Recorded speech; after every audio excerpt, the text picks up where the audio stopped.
হাসিনার গদিতে লাথি মারা এই মুহূর্তে আমার আরো 2 সন্তান হিসেবে নামাই দিয়েছি। আমরা দুজন এখানে আছি।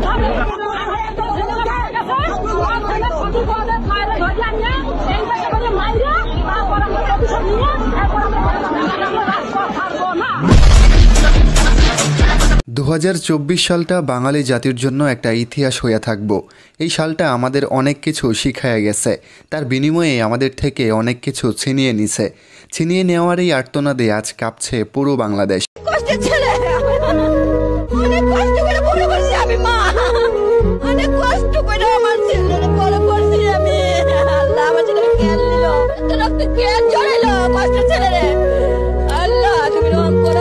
এই ভিডিওতে আপনাদের সেসব আর্তনাদগুলো দেখাবো যেগুলো দেখলে আপনি ঘরে বসে থাকতে পারবেন না, আপনি কান্না থামাতে পারবেন না। আমি আমার শহীদ ভাইদের রক্তের সাথে বেইমানি করব না। ক্যাম্পাস ছেড়ে আমি বাড়িতে যেতে পারবো না, বাড়িতে আমি থাকতে পারবো না, আমি ডাক্তার সাহেবের কোথাও থাকবো। কিন্তু এই ক্যাম্পাসে আমি নিরাপত্তা, আমাদেরকে বেশি নিরাপত্তা দিতে পারে না, কোনো নিরাপত্তা দিতে পারে না। এই জন্য ক্যাম্পাসটা ছেড়ে দিচ্ছি, ঢাকা বিশ্ববিদ্যালয়টা ছেড়ে দিচ্ছি। অনেক স্বপ্ন নিয়ে, অনেক গর্ব নিয়ে ঢাকা বিশ্ববিদ্যালয়ে আমি এসে স্বপ্ন দেখতে যাচ্ছি, কিন্তু আমাদের সাথে এরকম কলঙ্কিত ইতিহাস আমি কোনোদিন ভাবিনি।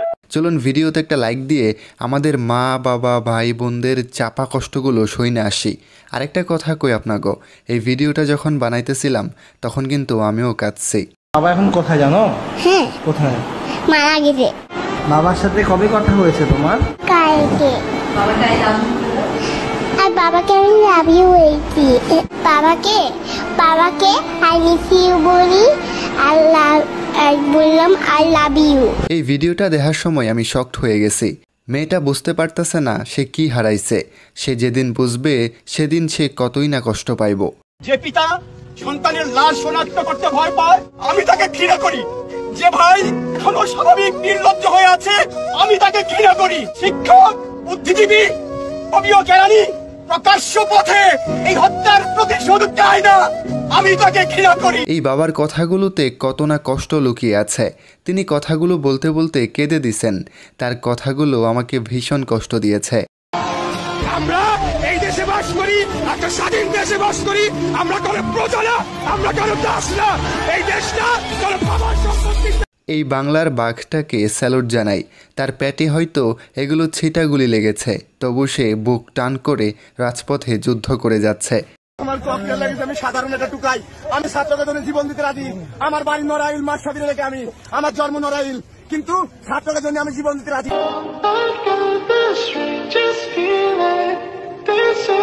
এই ভাইটার জন্য কষ্ট হচ্ছে। সেও আজ ছাত্র সমাজের পক্ষে। কেবল দেশের সরকারই বুঝল না এই ছাত্র সমাজটাকে। উপরে সৃষ্টিকর্তা আছে, আল্লাহ তাআলা আছে, সবকিছুর নেচার, রিভেঞ্জ অফ নেচার বলে একটা কথা আছে। সেই দিনের অপেক্ষায় আল্লাহ ভালো বিচার করবেন। আল্লাহর কাছে বিচার দেওয়া ছাড়া আমাদের আর কি বা করার আছে। ভাইটা কতটা কষ্ট নিয়ে আজ আল্লাহর কাছে বিচার দিছে বুঝতেই পারছেন। মানুষ হত্যা করেন, আপনাদের কি শিক্ষা দিয়েছে? আমার কি ইচ্ছে করে না যে আমি বাবার কাছে চাই যে বাবা আমার এইটা লাগবে, আমার এইটা লাগবে, কেন আমি পারি না? বাবা হারাই ছেলেটার কান্না যে কাউকে কাঁদাবে। দেয়ালে পিঠ থেকে গেলে মানুষ এমন নিষ্পাপ কান্না করে রে ভাই। একজন মহিউদ্দিন বুঝাইতেছে, ভাই আপনি কবি হন, গায়ক হন, নায়ক হন, ডাক্তার হন, ইঞ্জিনিয়ার হন, পিঠে হাত দিয়ে দেখেন মেরুদণ্ড জায়গায় নাই। সুতরাং আজকে ঢাকা ইউনিভার্সিটির, অমুক ইউনিভার্সিটির, তমুক ইউনিভার্সিটির কয়েকটা বাচ্চা কাচ্চা লড়াই করতেছে, ভাবতেছেন, তালি মারতেছেন, কিচ্ছু হবে না, এসব আন্দোলন কোথাও যায় না। কিন্তু এটা জেনে রাখেন, এই পোলাপানগুলোর না মেরুদণ্ড পিঠের মধ্যে আছে। এই বাঘিনী আপুর কথাগুলো একদম রাইট। এই দেশে এখন কেবল ছাত্রদেরই মেরুদণ্ড আছে, আর বাকি যারা আছে তারা পাঁচাতা মেরুদণ্ডহীন প্রাণী। মেরুদণ্ড যদি আপনার জায়গায় থাকতো আজকে আপনি ওখানে থাকতেন, নয়তো আপনি আজকে হচ্ছে প্রশ্ন তুলতেন আপনার জায়গায় থেকে। এসি রুমে বসে থাকেন, এসি গাড়িতে চড়েন, মনে হচ্ছে আপনার কি এই সমস্যা শুধু মহিউদ্দিনের? এই সমস্যাটা শুধু আমরা এখানে যারা দাঁড়ায় আছি তাদের, যারা হচ্ছে দিনের পর দিন পরিশ্রম করে মাঠে ঘাটে। আজকে আমি একটা মহিলা এসে দাঁড়ায় বারবার বলতেছে। ঠিকই তো, এসি গাড়ি আর বিলাসবহুল বাসায় থেকে রায় দেওয়া মানুষগুলোর যদি মেরুদণ্ড থাকতো তবে দেশের পরিস্থিতি এমন হতো না। আমার ছাত্রের মুখ চেপে ধরার সাহস কে দিয়েছে আপনার? আমার ছাত্রের কলার ধরার সাহস কে দেয় আপনাদের? কয়জনের জবান বন্ধ করবেন আপনারা? একজনে করবেন, 10 জন দাঁড়াবো। 10 জনকে বন্ধ করলে 1000 মানুষ দাঁড়াবে, 18 কোটি বাঙালি নামবে। কোমরে দড়ি বাঁধলেন কেন? এত বড় অপমান 16-17 যে বয়সকে সারা বিশ্ব সম্মান দিয়ে সম্মান করা শেখায়, তার কোমরে দড়ি বাঁধলেন। আর কোমরে কে দড়ি বাঁধায় সময় আপনাদেরকে বলে দিবে। এই শিক্ষিকার কথাগুলো একদম কলিজায় লাগছে। আপনাকে স্যালুট জানাই ছাত্র সমাজের পাশে দাঁড়ানোর জন্য। আমরা একটু স্টুডেন্ট, অস্ত্র কি আমাদের হাতে ছিল নাকি পুলিশের হাতে ছিল? কার হাতে ছিল আপনি বলেন? আপনার কাছে প্রশ্ন রেখেছেন আপনি? না না, আপনি আনসারটা দেন, আমার আনসারটা লাগবে। অস্ত্র কার হাতে ছিল? অস্ত্র কার হাতে ছিল বলেন? আমার হাতে ছিল নাকি পুলিশের হাতে ছিল? না, আপনি আনসারটা দেন, আপনি আনসারটা দেন। সামাজিক মাধ্যমে এই ছেলেটার ভিডিওটা এখন বেশ ভাইরাল। তিনি আর্মিদের মধ্যে দাঁড়িয়ে যেভাবে প্রশ্নটা করছেন সেটা যে কেউ পারে না। তিনি একাই সকল আর্মিদের প্রশ্নের মুখে দাঁড় করিয়েছেন। আমি হলে কি করবো রে? আমি হলে কি করবো? সন্তানটা কাছে কামাইরা। ওরে আল্লাহ রে, আমি কি করবো রে আল্লাহ? এবারে রিকশা চালায়। ওরে আল্লাহ রে, আমার কোন বাইরে লাইছে রে ভাই। আমি কি করবো রে ওরে ভাই? রিকশাওয়ালা এই চাচার জন্য খুবই কষ্ট হচ্ছে। ওনার ছেলেটা কোটা আন্দোলনে গিয়ে নিহত হয়েছেন। তার আর্তনাদ কলিজায় দাগ কেটে যায়। দোয়া করবেন যাতে আপনাদের মতো কুলাঙ্গার সন্তানদের মুখ না লাগে।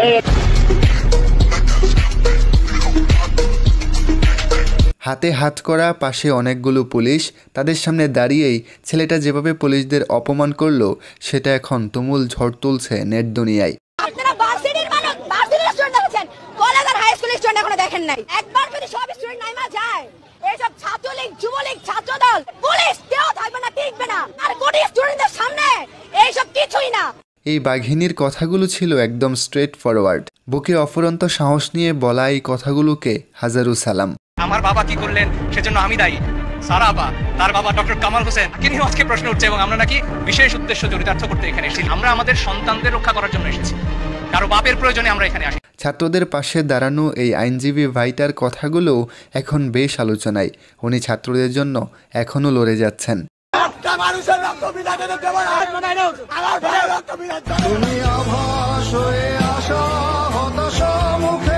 এই ভাইটার মুখে হয়তো পুলিশ বা ছাত্রলীগ কর্মীরা আঘাত করেছে, তবু তার মুখের ভাষা কায়রা নিতে পারে নাই।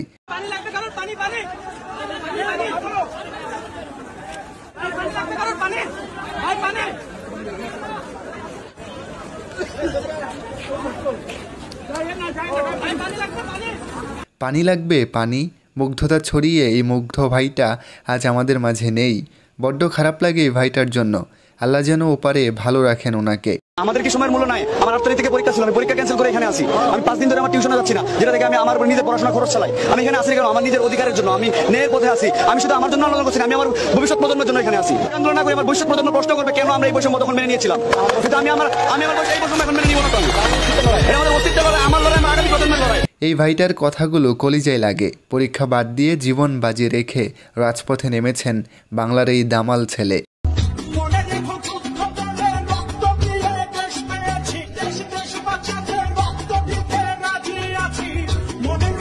এই ভিডিওটা দেখে আমি চোখে পানি ধরে রাখতে পারিনি। ভিডিওর দৃশ্যটা যেন ৭১-এর সেই যুদ্ধের কথা মনে করিয়ে দেয়।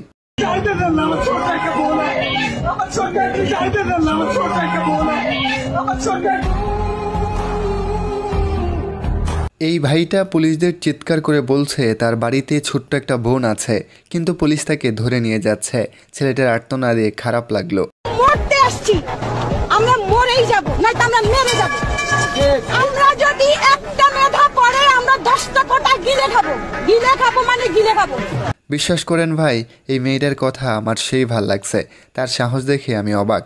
এই প্রজন্ম আমাকে শেখালো একটা দাসের দেশে যে আমি আছি, আমি নিজেও যে একটা দাস, সেই দাসত্ব কিভাবে ভাঙতে হয়।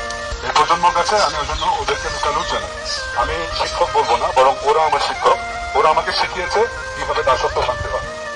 আমাদের মেধাটা আসলে মাথা থেকে আস্তে আস্তে জিতে চলে এসেছে। সত্যি আমরা যেন এতদিন একটা দাসত্বের মাঝে ছিলাম।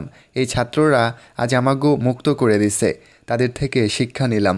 রাজাকার শব্দটা প্রকাণ্ড একটা গালি, যাকে তাকে দেবেন না। আমার ছাত্রছাত্রী, আমাদের মেয়ে ছাত্রছাত্রীদের উপর যে লাঞ্ছনা হয়েছে তার বিচার বিধাতা করবেন। তার বিচারের জন্য আমরা নেমেছি। তার কাছে বিচার চাবো, কোথায় বিচার চাবো?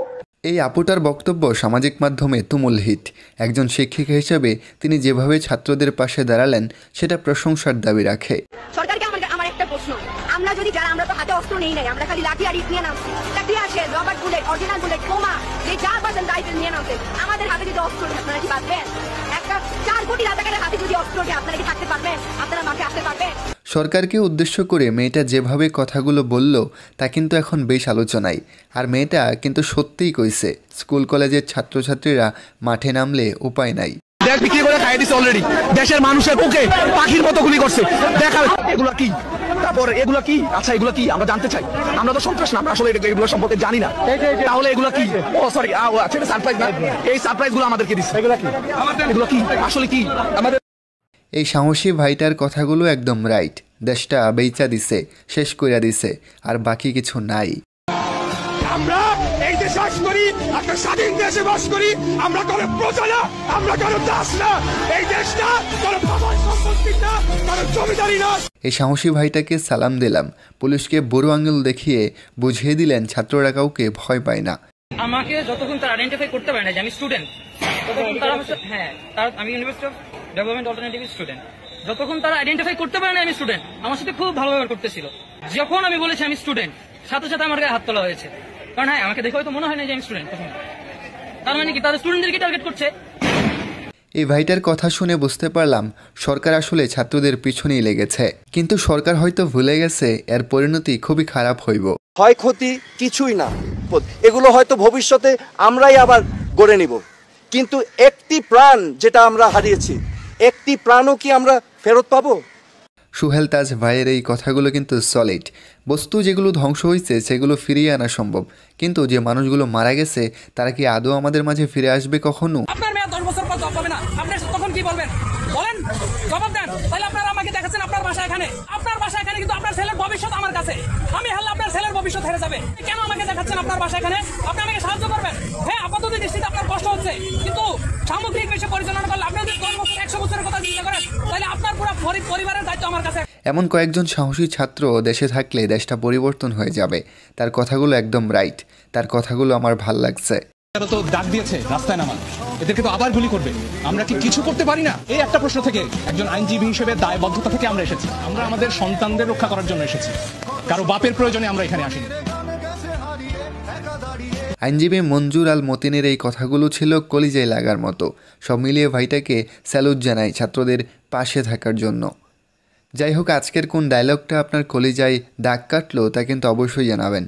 আর নতুন হলে চ্যানেলটা সাবস্ক্রাইব করবেন। ধন্যবাদ সবাইকে।